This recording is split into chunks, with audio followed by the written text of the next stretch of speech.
We're live. Welcome to the Writer's Life, place to get the sight, sound, smells, taste of the Writer's Life, where you get the truth, and where I try to get this thing set up after I go live. I don't know why I don't do it beforehand. Subscribe, punch out the like button, and tap the bell for notifications so that you don't miss one exciting video. Like the thumbnail suggests, I'm going to talk a little bit about P. Diddy.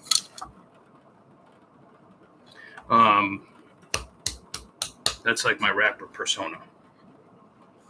That's probably really 90s or something. I'm like probably really aging or dating myself when I do that. I don't know. Seems funny. Anyway, so it was interesting to learn that P. Diddy's worth $900 million now. He's probably worth more than that, but that's what they say. So I was a rapper who grew up dirt poor in Harlem get to be worth that much money. He did it not by being strictly a musician and an artist. He did it by becoming an entrepreneur. This kid was like doing 6 paper routes at 12 years old.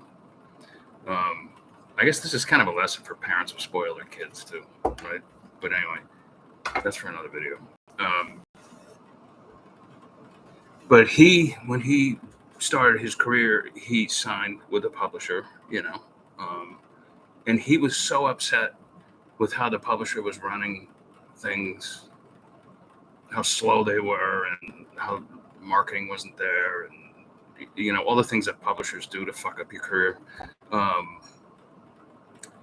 He was so upset he actually pulled his shirt off. I don't know why he did it this way. He pulled his shirt off and he punched like the equivalent of who would have been his like editor. I don't know if that would be in the music business, like your A&R man or your producer or whatever. I don't know. But anyway, he punched an important person at his publishing house, and he walked out, and that was it. And he started his own publishing company called Bad Boy Records way back in 1993 when hardly anybody did this except for like Prince and Paul McCartney and a few others. Really, everybody relied on the traditional system, and some of them still do, sadly, even though the independent music and the independent gaming community is huge now, and books are catching up. But I think it's just an amazing thing. And he not only started producing his own records, which I think the first record he did under his own label became the #1 hit and all this sort of stuff. And so then he starts accumulating money and he starts producing other artists as well and do well. But he branches out and he starts like his own vodka label. He starts his own water label. I think he did that in association with Marky Mark. He produced his own biography. Obviously starred in and published his own autobiography film, a documentary, which I think you can get on Netflix now or one of the streaming services. I'm gonna check it out. And he started his own line of clothing.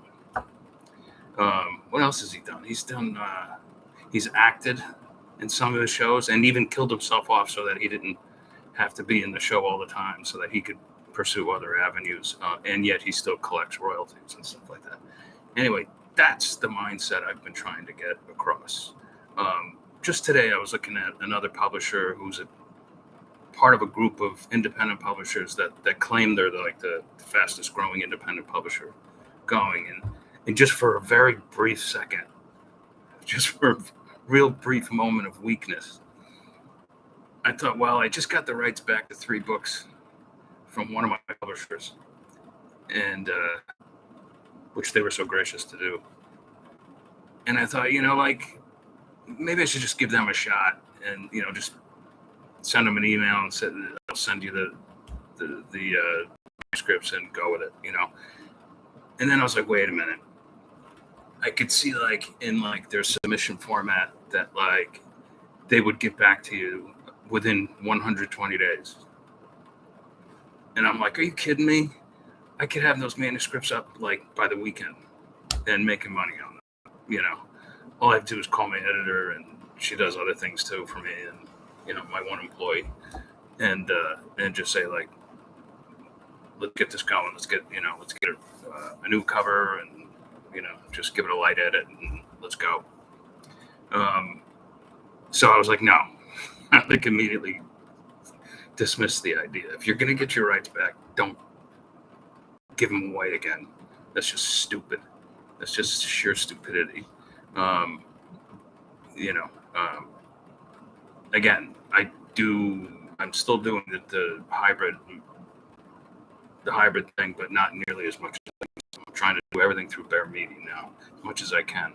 And the royalties at the end of the month are bearing me fruit now as well. So, but I know other authors who are just killing it with entrepreneurial activities, like Ben Sobiak.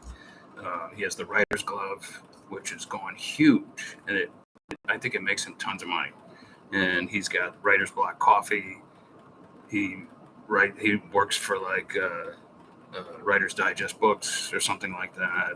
He puts out his own material, and so like he's doing well. And I think there's a lesson to be learned there with all of us. We've entered a new era. You know, have your own YouTube channel, have your own publishing company. You know, branch out into other things. I happen to trade a little crypto. That's one of my things. I was making profits all weekend with, even though we're in a bear market, I was making, you know, small profits, humble profits, but profits nonetheless, all weekend, while the traditional markets were off. And that's just something that I do that provides another source of income. So anyway, so P. Diddy, hats off to you, my friend, my billionaire friend. He's not really my friend. I don't know. Anyway, I don't listen to rap music either. But anyway, way to go, P.